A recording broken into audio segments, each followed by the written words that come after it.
Do you think that maybe the reason that the elites are in such a panic when Trump talked to Putin is that they know that they are fueling a false narrative? This idea of Ukraine being a democracy and that this was a completely unprovoked attack. That if people start talking to the Russians, then you would have to hear their side of the story. And once you Hmm. hear their side, it's so rational where they're coming from. You're actually just kind of surprised that they were so patient that they put up with the Hmm. ruse of Minsk 1 and 2 and the suppression of the Russian language and the bombing of the civilians in the Donbass for 8 years. And it just it just there's no legs. The narrative that's built around Ukraine is just completely false once you start diving into it. And so if somebody in the West starts talking to Putin, then that narrative starts to seep through into their country. And I think maybe that's what they're just so scared of, because just everything we've been fed over the past 3 years, unprovoked Russian aggression over and over again. And you just can't talk. Nobody talked to Putin. No, but we stand strong and we'll support Ukraine to the end. Do you think that they know that they're actively willing participants of this lie, but they're willing to do it because it's for some higher cause in their cult minds? I Yeah, mean, it's hard we're to really get into the mind of somebody like that who's so deeply deluded. How much of, let's say, self-awareness is there? How much of it is conscious? I think, maybe in the case of some people, that there is a fair amount of awareness, but I think in most people that they bought into it. They really believe the narrative. Sometimes it's a narrative they themselves have helped to create, but but is a narrative that is very much based on the demonization of Putin, the Russian government, and even all of Russia. And if you really convince yourself that this is the devil incarnate, then you can't talk to him, and it's you're possibly you yourself will be infected with evil if you talk with him. Yeah, that's the kind of thinking that you see. And certainly the rhetoric that you hear. Um, yeah, so it's just a very terrifying thought. You say, okay, well, oh no, our master is talking to the devil. That's kind of how they look at it, right? right. It just to me, it just sort of hammers home how fake this whole thing is with the support for Ukraine. If one phone call can just tear the whole thing down, Uh-huh. it's just like there wasn't anything real here to begin with. Our cause supporting Ukraine was just false from the beginning. It was more than false; it was manufactured. It's Yeah, well, it's just crazy to me that it's just yeah. if it just laid out, there's always nuance, and there's gray areas, but here it almost feels like there's not a lot. Yeah, It's just we were in so the it's wrong with this. yeah, yeah. Well, But yeah. Well, certainly on the level. I mean, there was, especially at the beginning.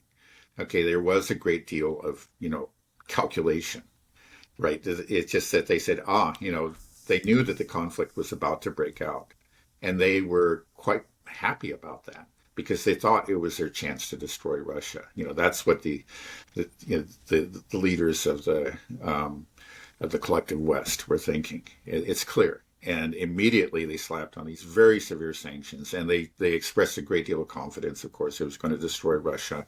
They were going to destroy him militarily and economically, and and they didn't, right?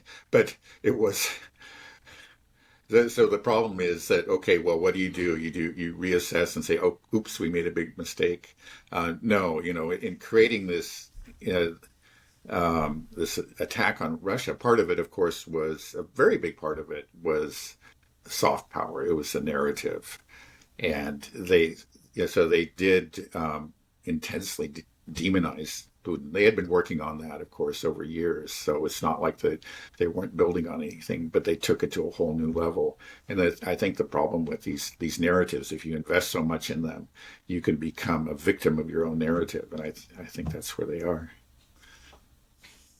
yeah, it's just amazing. It was just built on sand, and the whole thing is just sinking. It doesn't take much to destroy this narrative, and Yeah. that's why I believe, we just weren't allowed to talk to Putin, talk to the Russians, is just because we couldn't they would just think, I think people knew it would destroy the narrative, but now that it's been done, now that Putin, Trump has talked to Putin, and we're going to have the negotiations in Saudi Arabia.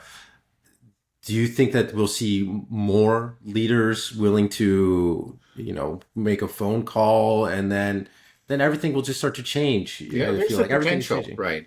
It's just like, again, there was this consensus, like during the Biden administration. And to be honest, even during the first Trump administration, he came in, talking about dismantling NATO and that kind of thing. So there was a great deal of fear.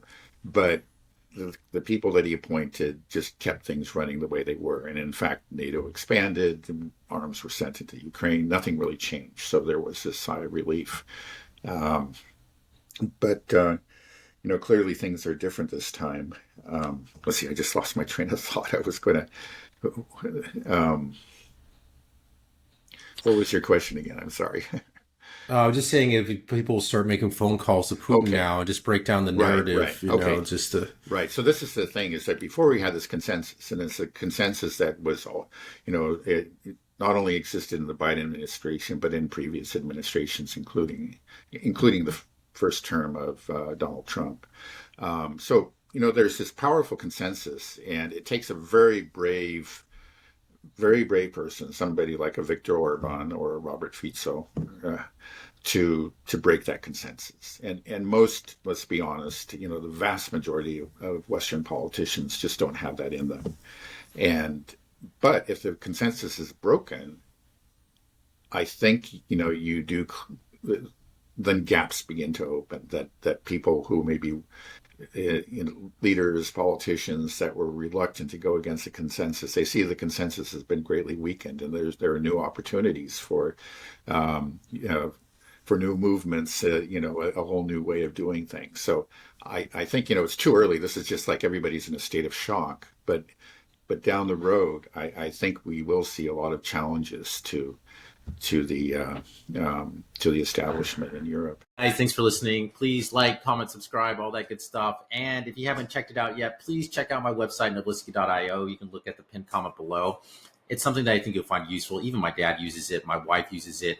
Instead of Googling things, you should be using this website, because you get access to OpenAI, Perplexity, Anthropic, DeepSeek. There's hundreds of models that you can use. It's what I use to create the thumbnail images, things like this. And the greatest thing about it is there's no rate limits. There are no subscription fees. It's free to try out and use. You get free tokens every day. So if you're not a heavy AI user, you will never have to pay for anything.